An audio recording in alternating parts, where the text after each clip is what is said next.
నేను కాంగ్రెస్లోకి వస్తా. ఉమ్మడి మెదక్ జిల్లాకు చెందిన బీఆర్ఎస్ ఎమ్మెల్సీ రిక్వెస్ట్, అధికార పార్టీ లీడర్లతో సంప్రదింపులు పూర్తి. ఏఐసిసి నుంచి పీసీసీ నుంచి గ్రీన్ సిగ్నల్ రావడమే తర్వాయి పార్టీ మారే విషయాన్ని కేసీఆర్కి చెప్పినట్లు టాక్ అంటూ గురించి చూస్తాం. ఎవరినే? వెంకటరామరెడ్డి ఎమ్మెల్సీ వెంకటరామరెడ్డి ఆయన ఒక్కడే ఉన్నాడు.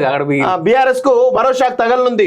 ఉమ్మడి మెదక్ జిల్లాకు చెందిన ఓ ఎమ్మెల్సీ కాంగ్రెస్ లో చేరేందుకు రెడీ అయినట్టు తెలిసింది. తనను పార్టీలో చేర్చుకోవాలని హస్తం నేతలను ఆయన రిక్వెస్ట్ చేసినట్లు టాక్. ఇప్పటికే సంప్రదింపులు సైతం పూర్తయినట్లు సమాచారం. ఏఐసిసి పీసీసీ నుంచి గ్రీన్ సిగ్నల్ రావడమే తర్వాయి మరోవైపు పార్టీ మార్పు విషయాన్ని కేసీఆర్ కు సైతం ఆయన తెలియజేసినట్టు తెలుస్తా ఉంది. ఒకసారి 7th పేజ్ గో. ఉమ్మడి మెదక్ జిల్లాకు చెందిన ఓ బీఆర్ఎస్ ఎమ్మెల్సీ కాంగ్రెస్ తీర్థం పుచ్చుకునేందుకు రెడీ అయినట్లు ప్రచారం జరుగుతున్నది. ఈ మేరకు కాంగ్రెస్ లీడర్తో సదరు ఎమ్మెల్సీ సంప్రదింపులు పూర్తి చేసినట్టు తెలుస్తున్నది. ఏసీతో పాటు సీఎం రేవంత్ రెడ్డి నుంచి గ్రీన్ సిగ్నల్ రాగానే చేరికకు ముహూర్తం ఖరారు అవుతుందని టాక్ ఉంది. అయితే కేసీఆర్ సొంత జిల్లాకు చెందిన ఎమ్మెల్సీ పార్టీ మారడం హాట్ టాపిక్ గా మారింది. ఆ ఎమ్మెల్సీ రాజకీయ కారణాలతోనే పార్టీ మారుతున్నారా లేక ఇతర కారణాలు ఏమైనా ఉన్నాయా అనేది చర్చ జరుగుతున్నది. ఇప్పటి వరకు కాంగ్రెస్ చేరిన బీఆర్ఎస్ ఎమ్మెల్యేలు ఎమ్మెల్సీలు గుట్టుచప్పుడు కాకుండా పార్టీ మారారు.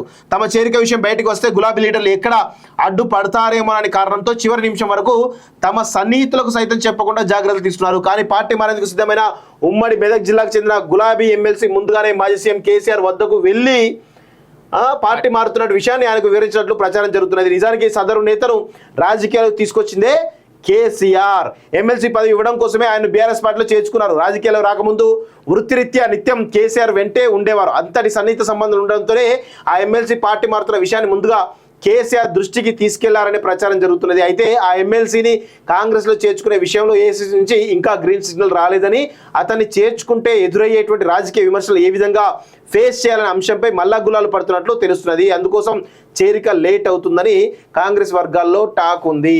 సో ఈ యొక్క ఫిగర్ చూస్తూ ఉంటే నాకు తెలిసి వెంకటరామరెడ్డి కనబడతా ఉన్నాడు. అలా ఆప్షన్ ఏముంది? మెదక్ నుంచి ఒక్కరు తప్ప ఎవరైతే కనబడతలేదు.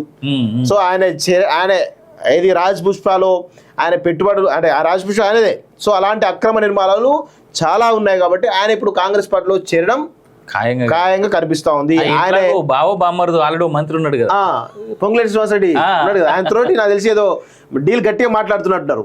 ఏదో 500 కోట్లు 1000 కోట్లు పంపిస్తారు, పంపించాం కదా చేసుకుంటా అంటారు. విమర్శలకు కొంచెం ఇది అంతా.